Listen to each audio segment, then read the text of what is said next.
জনপ্রিয় গায়ক, সুরকার ও অভিনেতা জুবিন গার্গের জন্মদিন ছিল 18 নভেম্বর। 2 মাস আগে সিঙ্গাপুরে তার মৃত্যু হয়।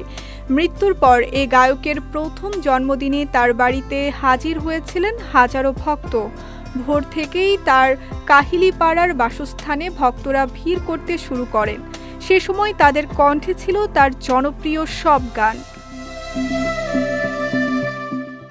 17 নভেম্বর মধ্যরাত থেকে ভক্তরা তার গুয়াহাটির বাসভবনের সামনে সমবেত হয়ে কেক কেটে ও গান গেয়ে উদযাপন শুরু করেন। 18 নভেম্বর সকালে তার বাবা ও স্ত্রী গরিমা গার্গ মিলে কেক কাটেন। এরপর জুবিন গার্গের একটি ভাস্কর্য উন্মোচন করেন। জুবিনের প্রিয় বকুল গাছের পাশে ভাস্কর্যটি উন্মোচিত হওয়ার সঙ্গে সঙ্গেই আবেগময় পরিবেশ সৃষ্টি হয়। এই গায়কের পরিবার জানিয়েছে, ব্যক্তিগতভাবে এই স্থানটি তার কাছে অত্যন্ত গুরুত্বপূর্ণ ছিল।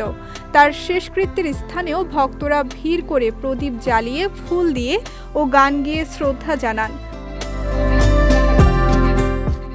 জুবিনের জন্ম 1972 সালের 18 নভেম্বর এবং তিনি 19 সেপ্টেম্বর মৃত্যুবরণ করেন। সিঙ্গাপুরের সেন্ট জনস দ্বীপ থেকে অচেতন অবস্থায় উদ্ধার করে হাসপাতালে নেওয়া হয় তাকে।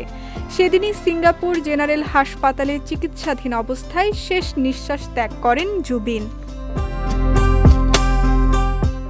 33 বছরের কর্মজীবনে জুবিন অসমিয়া, বাংলা, হিন্দি চলচ্চিত্র সহ বিষ্ণুপ্রিয়া মণিপুরী, আদি, বড়ো, ডিমাসা, গুজরাটি, কন্নড়, নেপালি, ওড়িয়া, তামিল, তেলুগু, উর্দু সহ 40টির বেশি ভাষা ও উপভাষায় গান গেয়ে শ্রোতাদের মুগ্ধ করেছেন।